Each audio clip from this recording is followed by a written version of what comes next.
మనస్సు పొందవలనని కోరుచు మీ ఎడల దీర్ఘశాంతము గలవాడై ఉన్నాడు.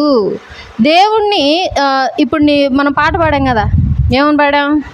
యేసు రాజుగా వచ్చుచున్నాడు. ఎప్పుడు? డేట్ చెప్పలేదు, టైం చెప్పలేదు, సంవత్సరం చెప్పలేదు, ఎప్పుడో చెప్పలేదు. కానీ దేవుడు ఏమన్నాడు? నేను వస్తాను. ఎప్పుడు వస్తానో నాకు తెలియదు, తండ్రికి తెలుసు. కాబట్టి నేను వస్తా. కాబట్టి మీరేం చేయాలి? రెడీగా ఉండాలి. మనం ఊరికి వెళ్ళేటప్పుడు అలా రెడీ అవుతాం, చక్కగా కావాల్సిన బట్టలన్నీ సర్దుకొని, కావాల్సిన సామాగ్రి అన్నీ సర్దుకొని, బిడ్డల్ని బాగా రెడీ చేసుకొని ఆ విధంగా రెడీ అయ్యి ఉండాలి. నేను రావటం వెళ్ళిపోవటమే డైరెక్ట్గా. కాసేపు ఉండండి, 5 నిమిషాలు ఉండండి, 10 నిమిషాలు ఉండండి, టైమింగ్ లేదు. రావటం వెళ్ళటమే.